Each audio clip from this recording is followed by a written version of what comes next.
एक 400 पार का नारा लगातार भारतीय जनता पार्टी की तरफ से दिया जा रहा था। ऐसे में जो एग्जिट पोल आए थे उनका उलट दिखाई दे रहा है, क्या लग रहा है आपको? देखिए, एग्जिट पोल में दिखाया गया था या जो नारा दिया गया था 400 पार, वो विपक्ष के द्वारा जो एक संविधान बदल देंगे या कुछ ऐसे नैरेटिव्स आए बीच में। इस पूरे चुनाव जो 7 चरणों में एक विस्तृत चुनाव था, इसमें कई ऐसे फेज आए जिसमें क्षत्रियों से नाराज़गी, कुछ पीडीए का उन्होंने सामाजिक ताना वाना, जिसने कि जो सनातन धर्म की जो परिकल्पना लेके चल रहे थे उसको चोट पहुंचाने का प्रयास किया गया और उसमें वो कुछ हद तक सफल भी रहे।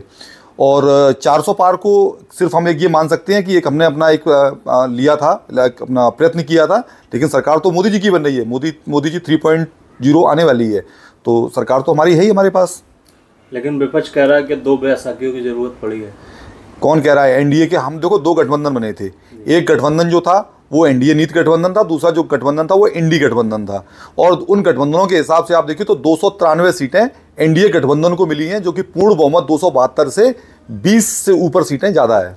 वहीं लगातार चुनाव प्रचार में देखा जा रहा था राम मंदिर की बात चल रही थी, लेकिन राम मंदिर जहाँ पर अयोध्या में स्थित है और अयोध्या से ही सीट हारे हैं, इसको कैसे देख रहे हैं? देखिए, जनादेश का सम्मान है, जनता जनार्दन होती है। जनता ने जो भी निर्णय लिया है वो सिरोधार्य है। कुछ कमियां रह गई हैं, उन कमियों को बैठ के संगठन के रूप में या पार्टी वाइज उसकी समीक्षा की जाएगी।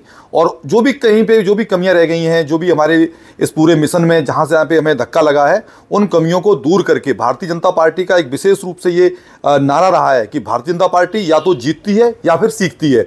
तो भारतीय जनता पार्टी इस हार से जो सबक लेने हैं वो सबक लेगी और संगठन में जो फेरबदल होने हैं उसकी भी समीक्षा की जाएगी। और उसके बाद हम जहां पे आज हारे हैं, हमारा वोट परसेंटेज 2019 में 49% के आसपास था, जो कि इस चुनाव में 41% रह गया है। उत्तर प्रदेश की बात कर रहा हूं मैं। तो इसमें जो 8% वोटर जो हमसे स्विंग हुआ है, वो कुछ भी तरीके से अगर हमसे दूर हुआ है तो उसको हम दोबारा से अपने पास लाएंगे और दोबारा से हमारा ये प्रयत्न रहेगा कि हम इस मुकाम को 50% से ऊपर लेकर जाएं।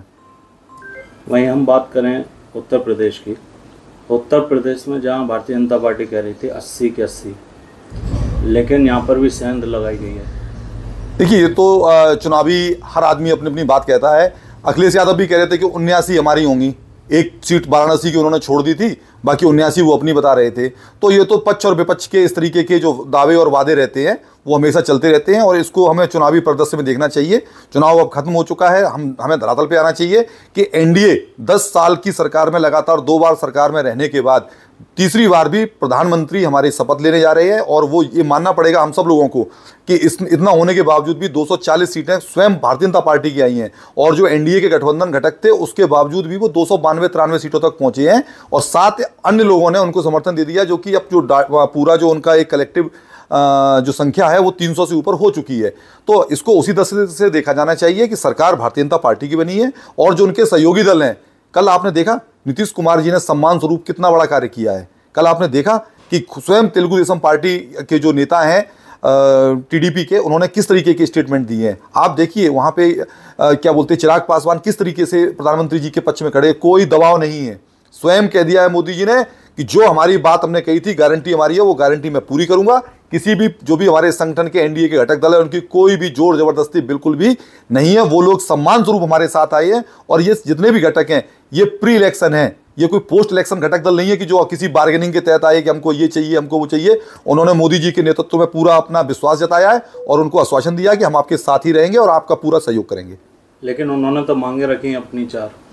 किसने मांग रखी है? नीतीश कुमार जी ने। क्या मांग रखी है? जैसे कि उन्होंने अपनी मांग रखी है रक्षा मंत्रालय और रेल मंत्रालय। ये सारी बातें जो हैं ये सिर्फ मीडिया के उपज हैं।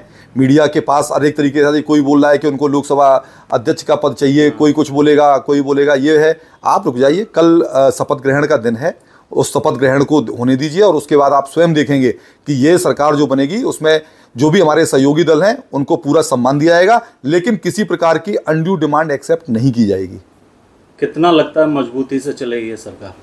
पूरी मजबूती से चलेगी। मैं आपको बता देता हूं, 5 साल तक ये सरकार और जो मोदी जी का जो विश्वास था इस देश को आगे ले जाने के लिए, वो विश्वास में वो पूरी तरीके से खरे उतरेंगे।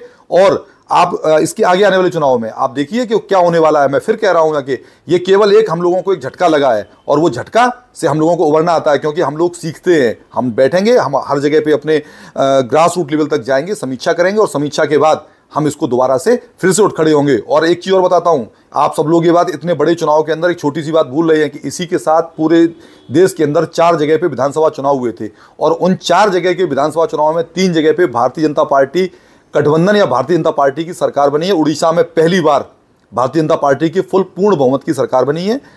क्या बोलते हैं, आंध्र प्रदेश के अंदर तेलुगु देशम, जहां पे एनडीए गठबंधन की सरकार बनी है, जहां पे भारतीय जनता पार्टी सरकार का हिस्सा बनेगी।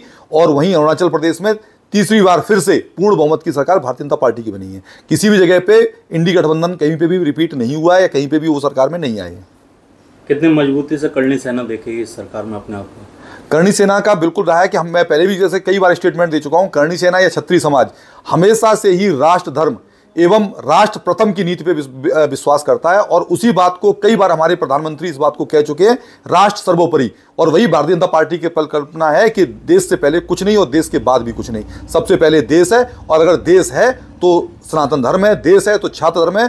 क्षत्रियों ने हमेशा देश के लिए अपने आप को कुर्बान किया है। और मैं आपको बताना चाहता हूं, क्षत्रियों ने अपनी रियासतें स्वेच्छा से इस देश के अंदर विलय की थी ताकि इस देश का निर्माण हो सके। क्षत्रियों ने अपने राज्य रजवाड़े विलय कर दिए, 40 लाख एकड़ जमीन इस देश के निर्माण में दे दी। क्षत्रियों ने हमेशा से ही त्याग और बलिदान की एक बहुत बड़ी गाथा लिखी है। चाहे वो हमारे पूर्वज आप उठा के देख लीजिए, हमेशा से वो लड़ते रहे, अन्याय के खिलाफ लड़े हैं, न्याय के लिए वो हमेशा से देश के साथ रहे हैं और अभी भी वो देश के साथ रहेंगे, देश के हित में काम करेंगे।